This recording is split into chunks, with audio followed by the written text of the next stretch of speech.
Fantasy Draft, the only rake-free daily fantasy site, brings the heat again with a $75,000 guaranteed rake-free contest, the Hooters main event. This is the largest and only rake-free contest of its kind you'll find for Wildcard Weekend. And remember, only on Fantasy Draft are 100% of the entry fees paid to contestant winners.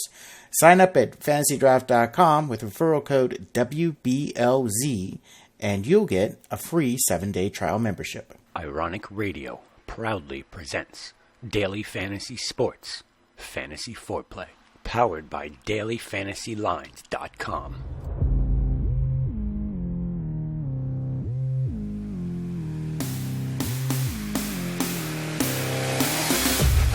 Play action. Minshew wide open for the touchdown. Broncos jump. Free play for Rodgers. He knows where to go with it. For Valdez-Scantling. In the end zone. It's a Packer touchdown. Jamal Agnew was benched a week ago in the win over the Chargers. But back in there today, a dangerous return man is Agnew, and he's across midfield, and he might take this one all the way. He will take it all the way. Jamal Agnew, 100 yards. No penalty flags on the field. And the flea flicker.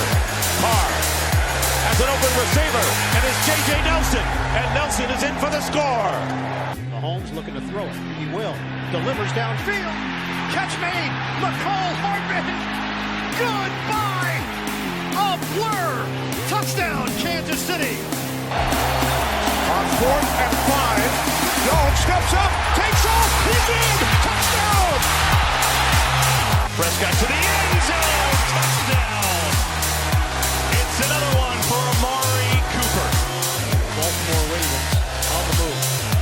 Back to the bread and butter. Slashing is Ingram. Mark Ingram a stiff arm and he paddles inside the pylon. Touchdown Baltimore. Philip Lindsay. Is he stopped? No. Touchdown Broncos. That's picked off. They're going to come the other way, and this is Jamal Adams with a block and a pick six. 59 seconds to go. Kyle Allen over the middle. That one is complete. DJ Moore in for the touchdown. Gibson Klein travels to the 47. And Harris with a little wiggle. And there he goes. Deontay Harris going to take it the distance. I don't believe what I just saw. What's up, everyone? Welcome to DFS Fantasy Foreplay on this divisional round playoff weekend. What an exciting weekend we had last week in the Wildcard Weekend. Crazy-ass games. Joining me, as always, is Dan McClellan-Steen, your staff writer, ironicmedia.com, and my statistician extraordinaire, Mr. Webboy. Gentlemen, welcome. How was your week? How was your last weekend? Webby, sorry for your troubles in more ways than I can possibly imagine. I don't want to talk about it.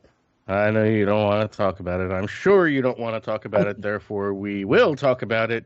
How about New Orleans getting screwed yet again? 3 years in a row. Third time's the charm. Will the NFL do anything to fix it this time? Probably not. OPS, baby. All day long. Yeah, what about all plays in the red zone or in overtime being reviewed? How'd that one work out? Oh, that's right. They didn't review that one either. Okay. All scoring plays are reviewed. Doesn't matter what it is, it's reviewed. Not in that game. Although, maybe or maybe not, it would have made a difference, but he did have full extension, and that's pushing off. Never mind the two back-to-back fucking sacks for a fumble that were ruled not true. Exactly. I had a fairly decent week. I went 1 for 1 on Fantasy Draft. Our show lineup hit for no money, but we got 117.46. We took some flyers. Some things worked out for us, some things did not. Tajay Sharp, thanks Dan, did not work out. I put that one on your shoulders, Mr. Tajay Sharp. I'll take the other one then. Who was that? Breeze at 10.82 points. Well, no, that was just an unexpected game there. I mean, he did pass for 208 yards with a touchdown. and 1 interception. Yeah. We were concerned about those turnovers after running the whole season with only 8 as a team. Well, it was only 1, thank God, but I think the missed field goal hurt more than the interception. yes, sir. Take out all the other factors in that game, you missed the field goal.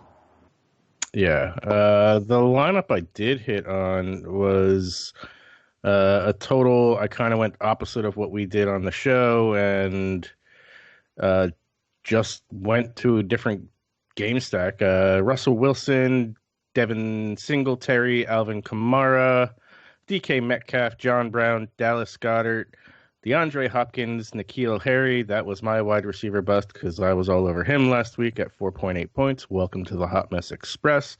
And I went with Saints D because it was the Saints D and it seemed like the best play at the time. That lineup hit for 149.14 and ended up cashing out in the payout zone. How about you, gentlemen? Anything over there? Took down one tournament that you were in, Ren. Which one? There's only 5 of us, but... Oh, on DK? Yeah, we're on DK.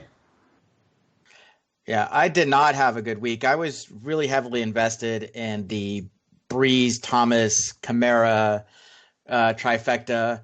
I mean, Breeze in particularly just did not. Every time I played him this year was Breeze's worst game of the season. He got hurt twice and in the playoffs. It's just I'm sorry to New Orleans fans. I will take responsibility for playing him in the playoffs. It's all my fault, apparently.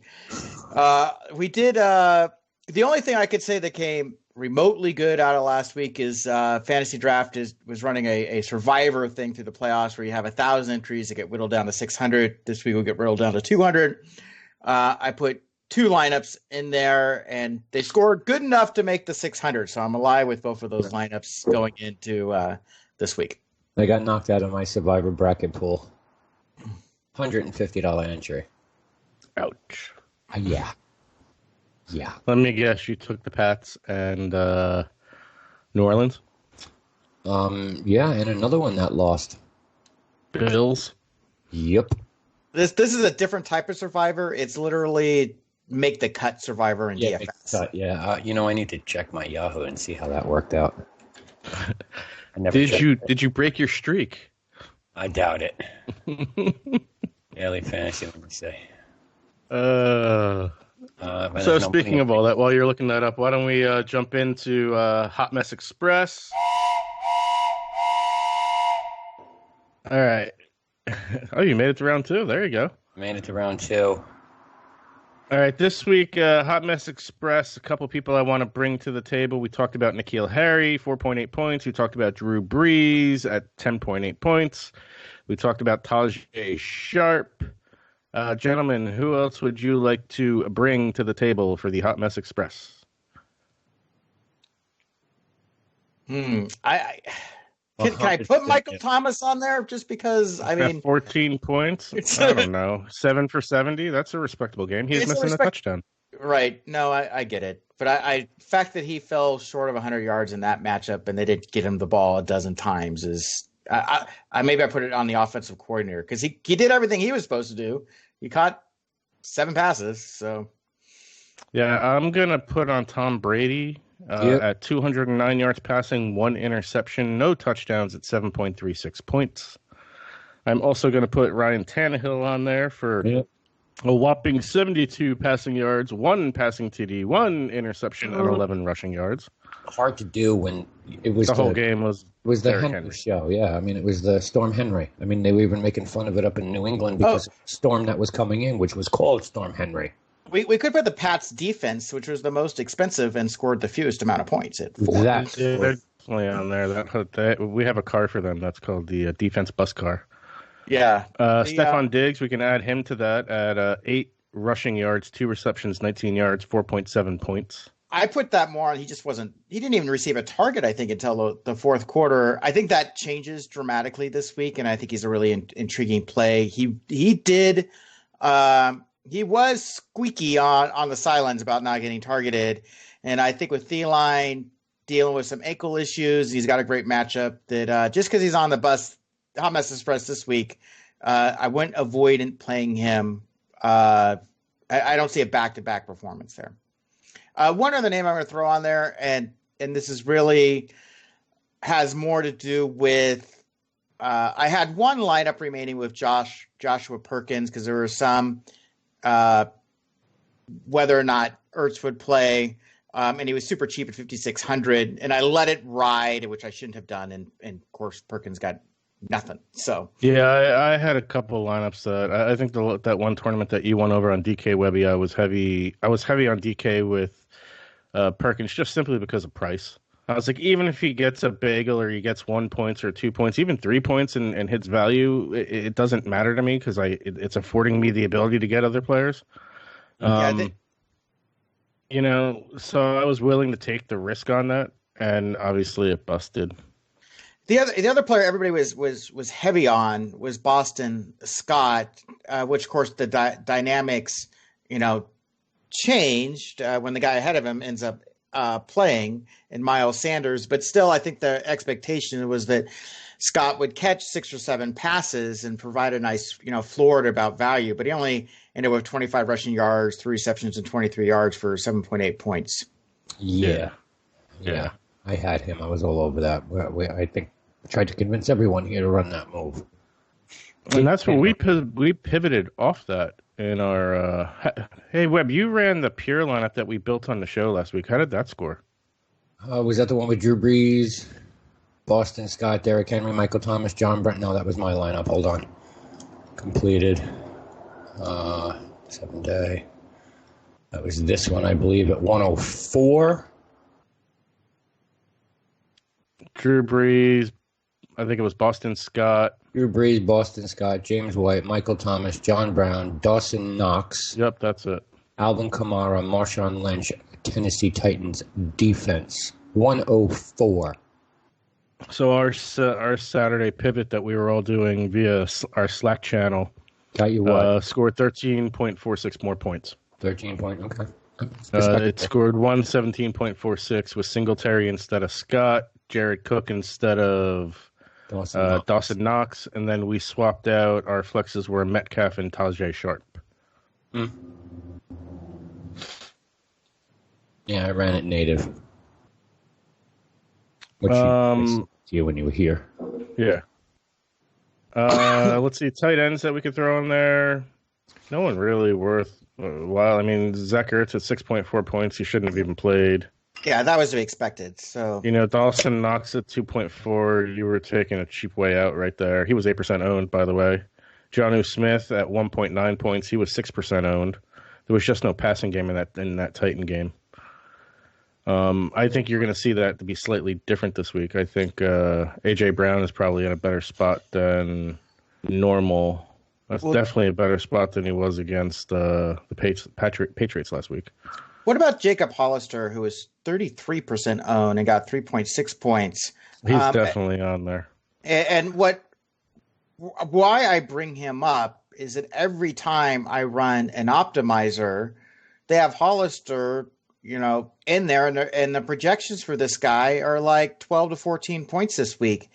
And I'm not sure that, I like him more than, using the Packers tight end and Jimmy Graham going against Seattle and saving a couple thousand there.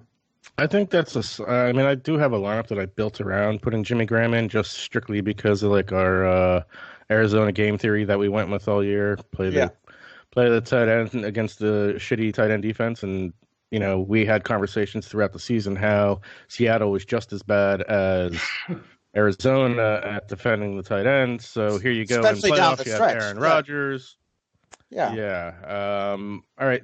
I think we're kind of beat up on. Who was the number one tight end last week? What was Goddard, even playing with Ertz against Seattle? He had 14 points. So I don't know. I have a fair share of Hollister right now, but I don't think I want any more. Yeah. Okay. Speaking of that, why don't we jump into this? Just speaking of some of game theory here on how I've gone about, and you guys can agree and disagree how I've gone about building my lineups.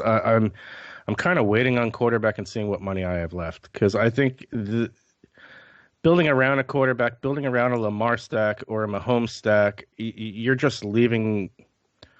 There's a lot of question there. And you're taking away the ability to play, I think, guys in better spots for some of these guys that, well, the upside's there for them. You know, Kiki Kute or Kenny Stills or, you know, any of those lower end wide receivers, Adam Lazard. I think the running back core, I mean, once you get down to the Carlos Hyde, Marshawn Lynch, Duke Johnson, I think you're throwing darts at that point. And they're just money-saving cash plays at that point. They're great for GPP because you never know, but I've been building my lineups basically around I want to get as many guys in great game theory and great flow as opposed to going, I need to play Mahomes. I need to stack him with Tyreek Hill or Kelsey. Here's why I somewhat disagree with that, and I took actually the opposite approach. Is how I tackled this week is I treated it as three different slates. So I created a lineup for the whole weekend for the Hooters main event, and then I put a lineup in the 3-game slate, which starts Saturday night, and then one for the 2-game slate. And in one lineup I have Lamar Jackson, another one I have Patrick Mahomes, and another one I have Deshaun Watson. My logic is one of those three of them are probably going to be the highest scoring quarterback of the week and may do so in a substantial way that is that makes a real difference based on what their matchups this week and their averages through the season. Now, the players that you mentioned on the low end that have some upside, I didn't actually end up having to dig down and get like a Lazard or anybody like that. But somebody like a Deebo Samuel was able to, I think is a great cheaper option at a mid price. Or I ended up using Mark Andrews at tight end instead of Kelsey or Kittle, and really going against Tennessee, which has allowed 10 receiving touchdowns to tight ends. While the other two matchups have only allowed 5, I think Andrews is really in play. I do have exposure to Kelsey, of course. But as I said in the article, I think there's an argument to be made for any single quarterback that's in here. Once you get past those 3 that I mentioned, my favorite, and you're not going to like this because I know you're a Packers fan, is I think Russell Wilson is in the best spot based on the cornerback matchups that Lockett and DK Metcalf have. I'm not opposed to that at all. I think if you're going to pay up, you pay up and you go get Lamar Jackson, Mahomes, or Lamar Jackson. I mean, the justification is there for it. If you want to save at cost, I think, particularly on fantasy draft, Russell Wilson is cheap at 12.3. Yeah, I think he's in a significantly better situation than Garoppolo at 11.8. Based on, you look at Minnesota's pass defense. If it's strictly a pocket passer, they're then that can be exploited a bit. I don't know. I think I see what Minnesota did against New Orleans last week. It's a shorter week. I don't know. Can they replicate though? Yeah, I don't know. It's See, I built a couple lineups already, and just with money left over, going with my approach, I've landed on Jimmy G twice, and I'm not upset about that. No, I'm really not upset about that at all. I think and this is going with my personal game theory of I think at home, I've watched San Fran play a lot of games at home this season, and that's a totally different beast than on the road. And they're going to come into play because a lot of people are naysaying them just as much as they're naysaying, Green Bay's lucky to be a number 2 seed. I can't disagree with that, considering, how many games they squeaked out wins. I like the Russell Wilson play this week. I liked him last week. I just because I'm a Packer fan doesn't mean I'm not going to have shares of Wilson. I think it would be unwise to not have shares. I think having shares of Rodgers on the other side could be smart too. And you're talking a $400 difference. Right. Wilson is the only other quarterback. Yeah, Wilson's the only other. There's 4 quarterbacks who've averaged over 20 points a game, and it's the 3 that I mentioned, and Wilson, and I think there's something to be, said for that when you look at, past averages don't necessarily predict the future. But if you're paying, paying $400 more for a player that's averaged 3 less points a game, I think that gives me a little bit of pause. All right. It doesn't bring it on the ground like Russell Wilson does. Well, see, that's just it. Okay, so you can't take that away from Aaron Rodgers. Aaron Rodgers is just as much of a scrambler as Russell Wilson is too. Though. No, he's not. He's a pocket passer. He only scrambles when there's trouble. Stop that. He's a pocket passer. My issue here in this game, and I agree that Wilson is probably a very good play, but my fear in this game is Green Bay, 9th best defense in the league against the pass. 27th worst defense in the league against the run. Is this Marshawn Lynch's day to shine? Is it Homer Bush or whatever the fuck his name is? Travis Homer, is it his day to shine? Or is it a 2-back field and they just run all over Green Bay like there's no tomorrow? And then you got Russell Wilson, who can scramble and run against the 27th worst defense against the run. I mean, Green Bay's got shutdown corners. There ain't no doubt about that. They're the 9th best in the league on passing defense. So it's a tough game for me to tear apart and look at and trust. I would love to have a piece of Marshawn Lynch because he could have a huge day. But then yet, how do you put Russell Wilson as your starting quarterback when maybe he gets 12? If it's the run attack that a lot of analysts are thinking it's going to be. It's tough. It's not an easy week. Well, I figured you were going to come in. Okay, but do you think – here's the thing about Russell Wilson. When I look at him throughout he started off the season pretty darn hot. I mean, it was like week 2, 30 points. Week 3, almost 45 points. Yep. Week 5 and 6, he was close to 30 again. And week 9 against Tampa Bay was 42. But since then, everything is basically teens. Floor. Yeah. It's his floor. And but it's the playoffs. And it's going to be cold. And Green Bay is expecting 8 to 10 inches of snow tomorrow night. Yep, it's going to be. They put out hey, we'll pay you $15 an hour to come shovel the stadium Sunday morning. Yep. That's very interesting. Yeah, you want weather reports? I'll give you the weather reports. So, Seahawks, fading the Green Bay game, Green Bay Seattle game is not a bad move. It's going to be cold. It's going to be brutally cold. 21 degrees. With a wind chill of what? With the wind chill, it's going to feel like 12 degrees at halftime.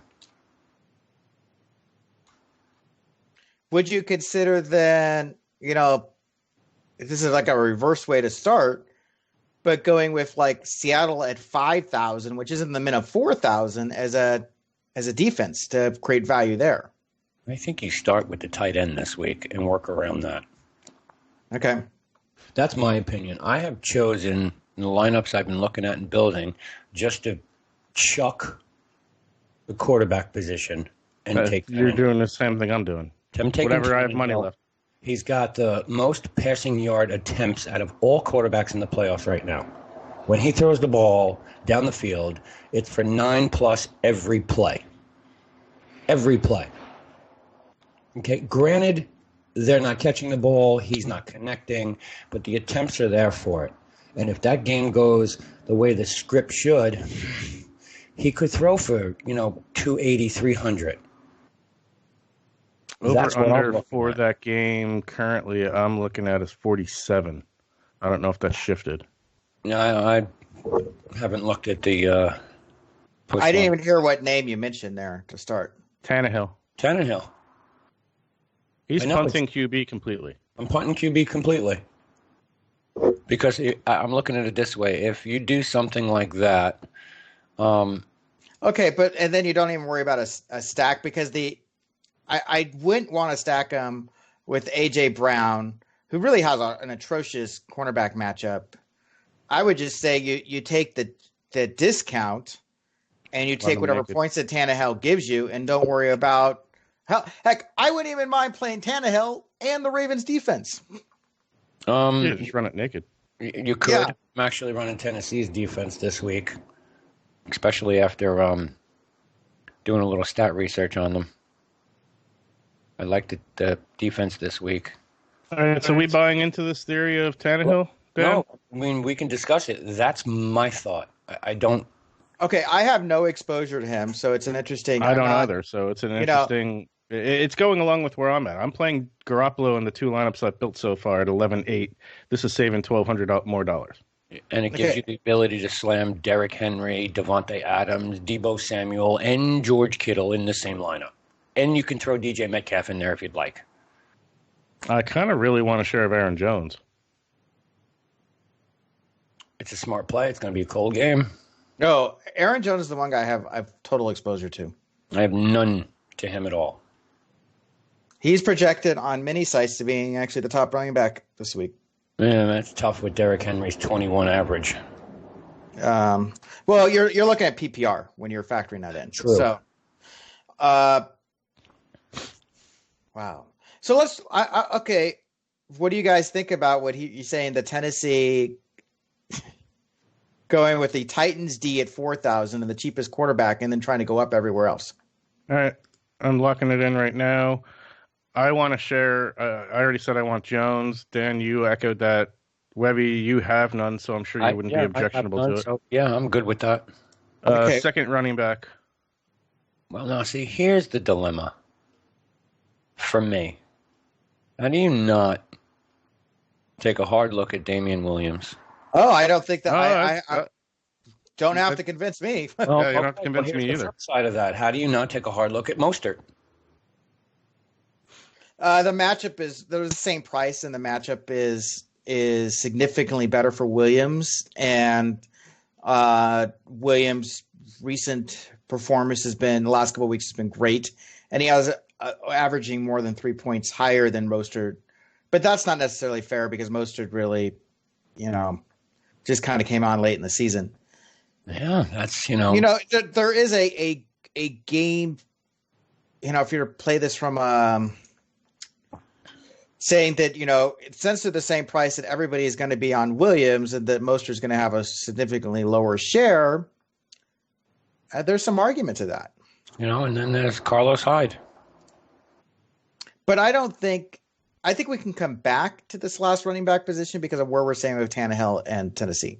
I don't have a problem about skipping this one and moving on because I'm having a tough time not coming off of the Carlos Hyde or Marshawn Lynch theory. Yeah, and it's I'm already on the Marshawn Lynch theory, so you're talking my language right there. The savings of cash you're getting of almost $2,000 from Damian Williams. What is it? 2,800. Yeah, it's 11.3, and you can move down to Marshawn Lynch is 9.5. $1,800 you're saving there. I guess I think if you want to game stack the Green Bay game, I think that's how you go about game stacking that game. The only issue there is what we're talking about with Marshawn Lynch is having to be in the red zone. Period. That's it. He's the red zone. But you're also talking about Green Bay, who's the 27th ranked run defense. He's going to get fed. It's going to be cold. Take the weather into consideration, and I don't know the metrics of Russell Wilson, how big his hands are. How does he fare in cold weather games? I don't have any of that statistical information, historical information to say Russell Wilson's going to sling the ball around because it's not going to be a problem. I mean, I can speak to Aaron Rodgers. He plays in Green Bay. He has for 10 seasons. This is nothing new to him. He's also your prototypical quarterback in size and stature and hand size and the whole 9 yards. It's not as much of a big deal for him. We'll skip it and we'll come back. Wide receivers. I was going to come into this podcast going, I want either Metcalf or Lockett because I have no exposure to them. However, when you talk about the weather there, I'm wondering if having no exposure to them is ideal. Yeah, I don't really trust Lockett this week at all. And that's kind of hard to say. I mean, the guy put up, 1,100 yards this year. He's averaging 15 a game and 67, 66 yards a game on top of 8 touchdowns. But I don't... Matchup isn't that great either. Yeah, the matchup's Draymond Williams out of the slot. The matchup's not great. It's going to be a cold game. You've got what appears to be possibly 2 of the best running back matchups. I mean, Aaron Jones, they're going to feed the beast. He's going to run the ball. I just, for the sake of it, just put in both Tyreek Hill and Devontae Adams in the wide receiver spots, and we still have 10,000 player left. Yes. Who'd you put in? Tyreek Hill and Devontae Adams. And Devontae Adams. What did I do on the others? So that's kind of where I was going to go. I want exposure to Tyreek Hill this week. See, and how do you back away from Deebo Samuel? I love that. I don't think you do. Okay, but he's right in the range of what we have left. I mean, you can throw him in as a flex. That's true, 10-7. And your tight end, I think you can also... We can save money there and go with what we were saying, Jimmy Graham. Yeah, I mean, that's another great matchup. What if we don't save that much money and just go down to Mark Andrews? That's putting a lot of faith in Andrews, who's questionable. Okay. What's the injury report on him so far? I know he was... I think the only one they're really concerned about in that game is Mark Ingram. Yeah. I mean, Ingram's ain't playing, right? Yeah. As of right now, he is a questionable game time decision to play. Yeah, and everything I know about Andrews, it's the whole leg. It's the knee all the way down to the ankle. And if that's a high ankle sprain, or even a low ankle sprain, I don't see him playing full snaps. Well, he doesn't anyways. That's going to make me really reconsider some stuff. I mean, look, he's the top wide end because of Lamar Jackson. Okay, well, if we throw Jimmy Graham in, I mean, you could still 11.66 per player left for 3 spots. That's not putting in Debo. I have not put in Debo yet. But if you 12, okay, I did put in Debo. Okay, 12.150. 12.150.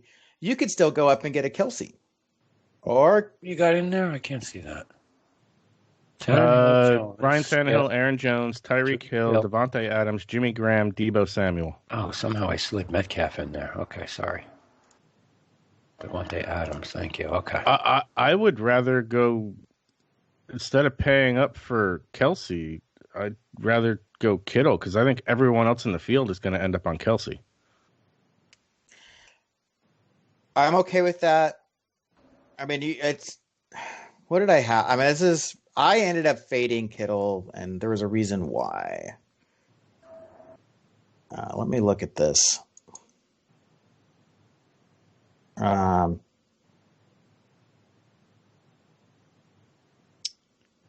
Let's see. But he's somebody you're expecting to get 10 plus targets to, so it's hard to not have any exposure to him in tournaments. Isn't he the highest receiving tight end of the year this season? 1,050 yards. Only played 14 games. Yeah, he missed a couple games. Just 285 receptions. Yeah, it's only that the matchup is tough, but good players. So was last week's matchup for him. What did he do? He didn't. He was on a bye. Oh, right. I'm sorry. That's right. Niners. I don't hate it. It's that gives us 11,500 for a running back. That's Damian Williams, Raheem Mostert. Look at how he came full circle. Wait a second here. So who are we throwing in that last flex spot? Kittle. Okay. Tight end. I throw him in there. Okay. Who's in the other flex spot? Debo. Okay. That's what I missed.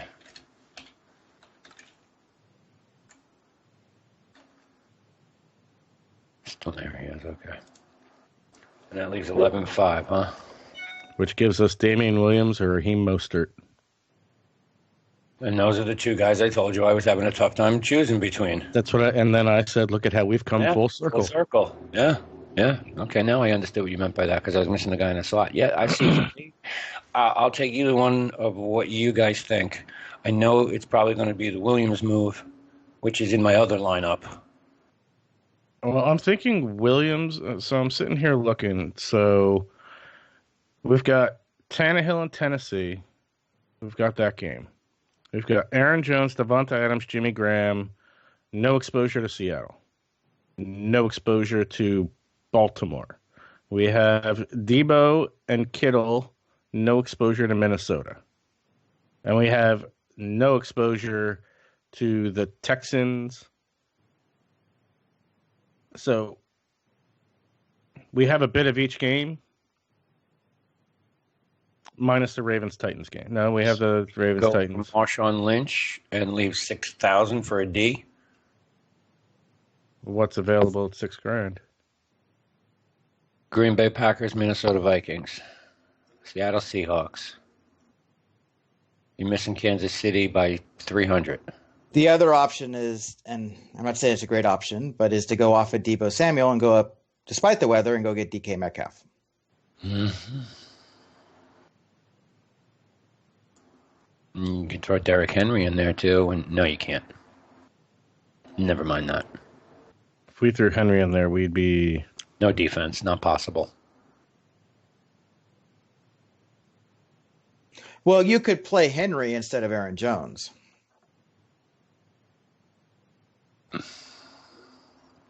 If you have Marshawn Lynch. I would rather... I could think I could just see that going... The PPR aspect of Aaron Jones brings to the table. Yeah. I would have Jones over Marshawn Lynch as much as I like the idea of Lynch getting you the possibly 20 ceiling. DK Metcalf at 12 sets. So if we do... So that's just really game stack in that game.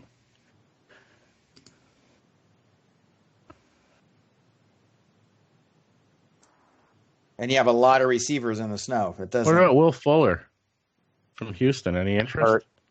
Isn't he hurt? No, he's going to... The thing about Fuller is the last time he played KC, he dropped not one, not two, but 3 touchdown passes. He said the report is he's remained limited in practice with the groin. That was yesterday. The reports I've seen is everything looks like he's going to play. What about Marquise Brown, 9,100? Oh, that gets us closer to... If we come off Kittle, and we go to Brown, we might be able to get Henry. That's a really low floor for him, though. But what do you figure the trade-off? Where do you figure the trade-off of coming off of Kittle and playing Henry? Do you think the Derrick Henry, Marquise Brown play is going to score better or worse than the Marshawn Lynch, George Kittle play? That's what it boils down to. Well, I'm actually looking at keeping Aaron Jones. Yeah. Going up to Henry. Well, this is interesting. So let's say what if we have Jones and Henry? We have Marquise Brown. Yeah, now we need to save $700 somewhere, which means you either come off of Deebo Samuel or Tyreek Hill or Devontae Adams are our choices. Did you leave in Kittle? No, Kittle is gone. I replaced him with Marquise Brown. So who is it at the 10,000 range as a wide receiver or in the 14,000 range? There's nobody in the 14,000 range. You got drop all the way down to like the mid 12s. Yeah, it's 12-7 or lower. And here is the problem. There is nobody at 10. You go all the way down to, you're now in the Alan Lizard, Sammy Watkins area. And I don't want to share Watkins if I have Hill. I think that's just... Yeah. I don't like it enough to double stack. Nope, I agree. Okay, what if you come off of Henry? And oh, you know who fits? Don't say it. Cook? Perfectly. Oh.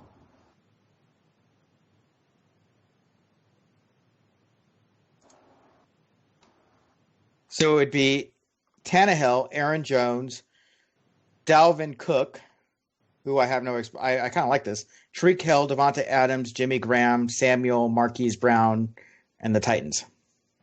What? Comes out $0 left.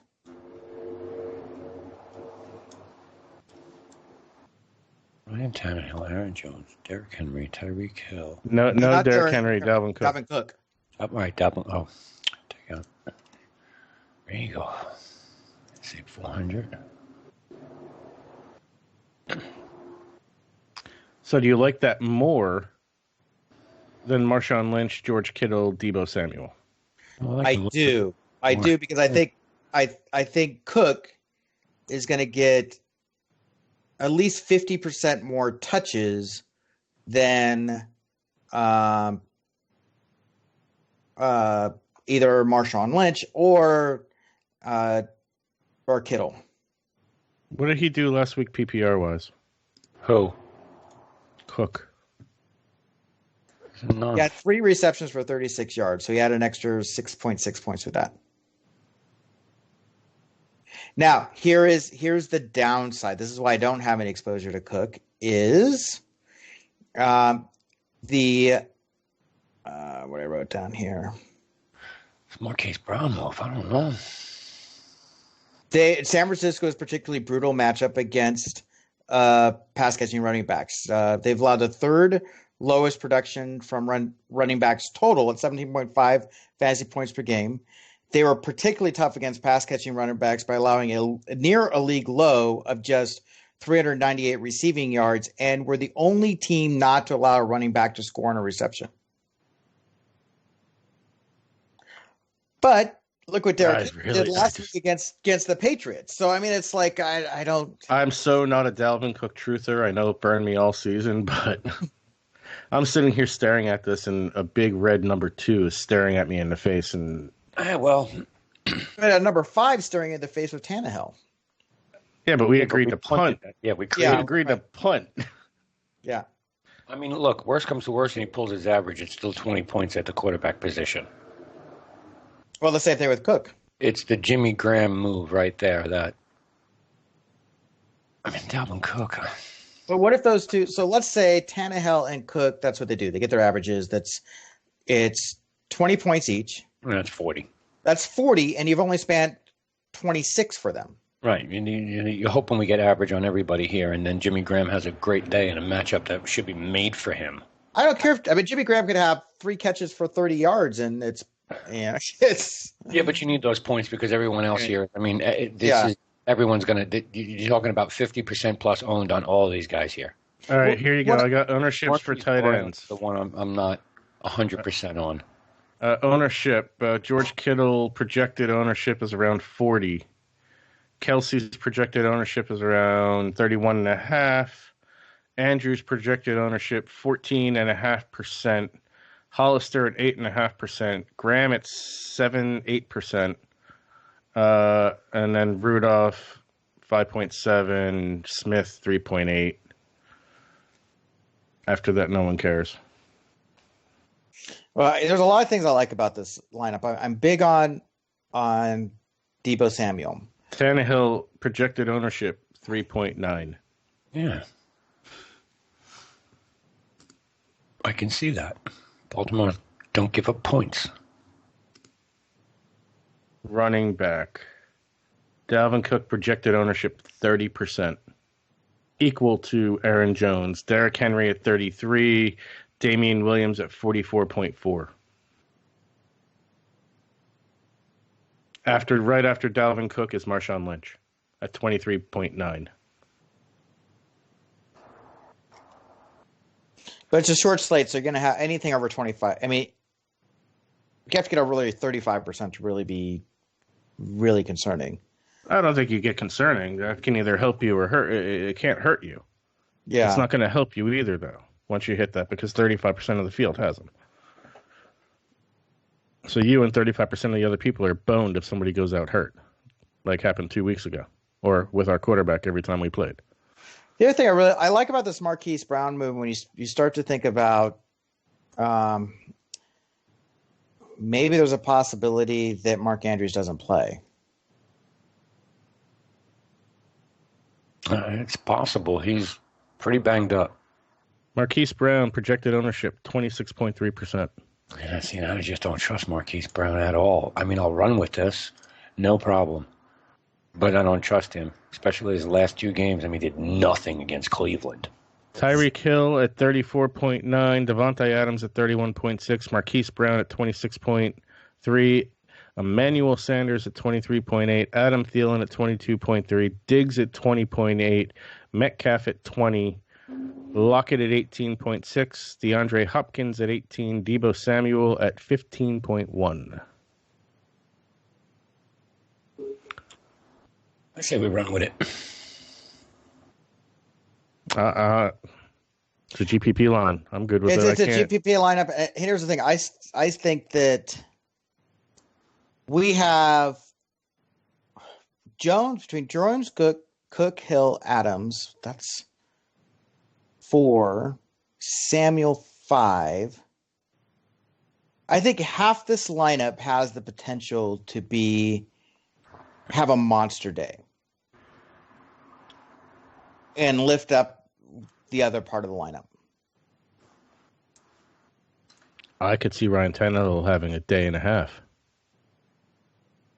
So that's they 6. shut down Derrick Henry or they're down. They're going to be throwing the ball. And he's going to be throwing the ball everywhere, and going back to what Webb said about he has what is it, Webb? Longest attempts made. Yeah, longest. Not necessarily completions, but the longest attempts. Yeah, what was his number? Out of all people in the playoffs, it's Matt Stafford for the year with the most. And then Jameis Winston. That's crazy considering he went out at like week 10. Yep, and then Jameis Winston.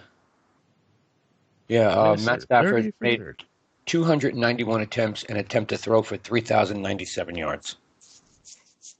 Okay, that's 10.6.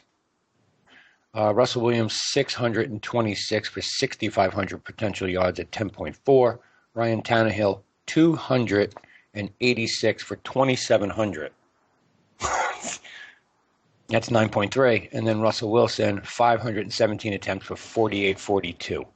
9.4. After that, it's Josh Allen, who is sitting home for the playoffs. Again. Yes. For Buffalo. Should have won that game. All right, well, I'm going to play this. If we're all happy, click and play. Oh, yeah. Submitted. Webby, it is that time. Yeah. I'm not a big fan of this week's parlay bets at all. Breaking this slate up by Saturday and Sunday games. Put this bet in right now. San Francisco 49ers over the Minnesota Vikings in what should be an easy walk for them.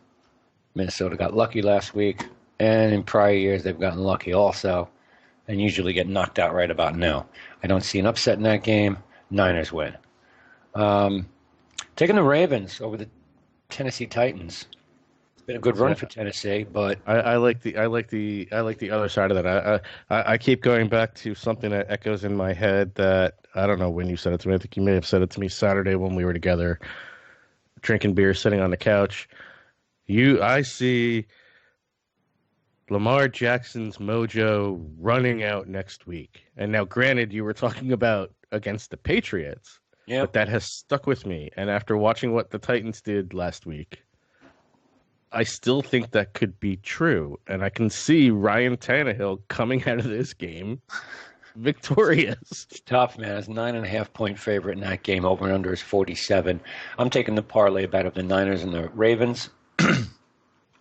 On Sunday, it's another favorite day. Well, maybe not. Taking the Kansas City Chiefs over the Houston Texans. I think Mahomes keeps up the momentum and that team moves on. Parlaying that with the Seattle Seahawks. Bastard. Yeah, I'm sorry, but, no jersey for you. That gets you at least a plus 244. You got to hedge that one the other way? You can hedge it the other way, and if you take Green Bay, you're at minus 122. So can we take that with the? Can we take that with the under in Green Bay? You want to take the Green Bay on the under and take the money line off? No, I want to take the money line, the under. Yeah. And KC. Okay, you can do that. 3-step parlay. That's a plus 244. Actually, not that bad. I don't think that's what I like out of that game. The under because it's going to be cold. Green Bay winning that game just on the money line, and KC running away with it over Houston. Mm-hmm. That's how I'm pretty sure I'll play that parlay on Sunday.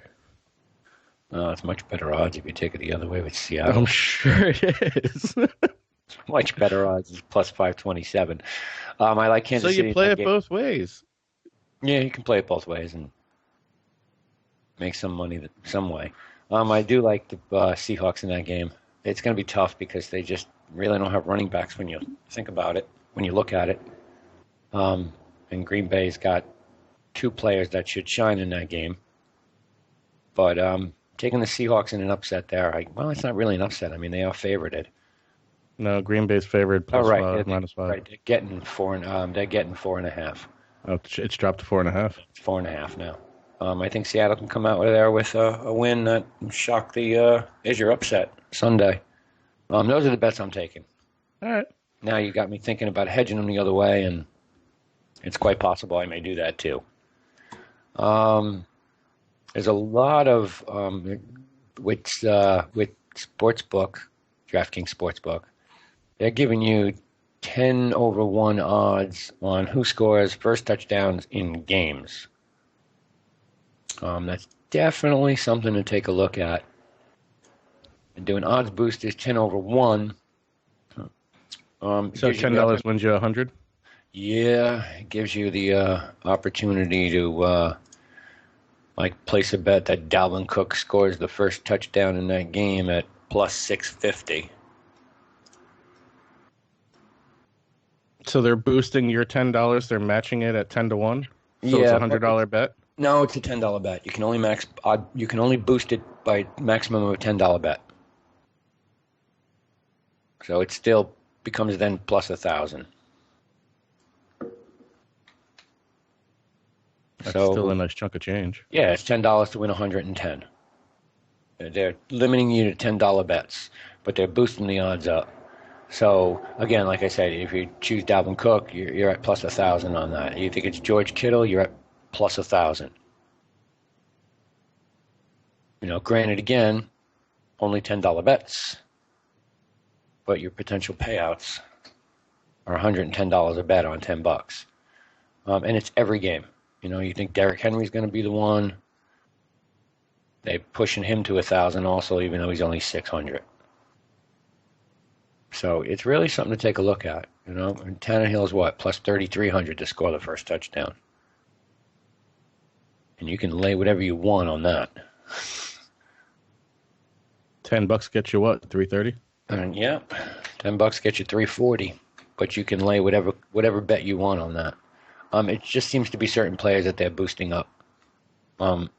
It's something to really sit down and take a look at. If you think you know who's going to score, whether it be the first touchdown, the last touchdown, or just score a touchdown. I mean, I hit last week with Alvin Kamara just to score a touchdown. So we player props. Right, yeah, but they're boosting them. Cool.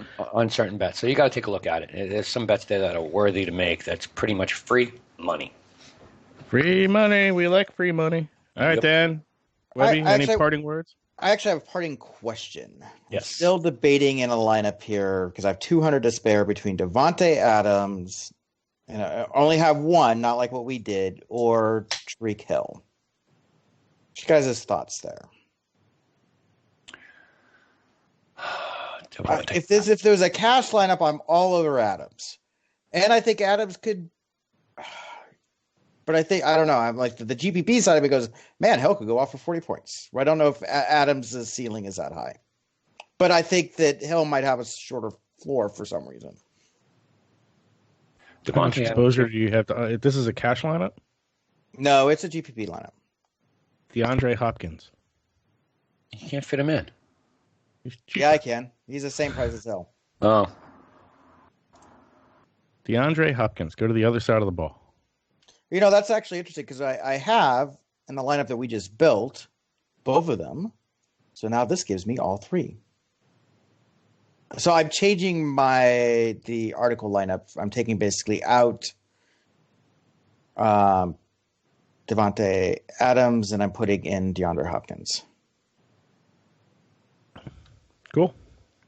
Webby, any parting words? No, good luck. It'd be a good weekend of football for some people. Wow. You sound a little dejected over there, bro. They got robbed again. It's 3 years in a row. You can be bitter for a while, I think. Hey, at least you still have your team in the city it belongs. So, well, that is true, and looks like I'll be retaining the players that I want to retain. So far. All right. I think next week might be last episode for the season. We don't know. We'll talk about it. With that being said, this has been DFS Fantasy Foreplay on Divisional Playoff Weekend. We are out of here. See you next week.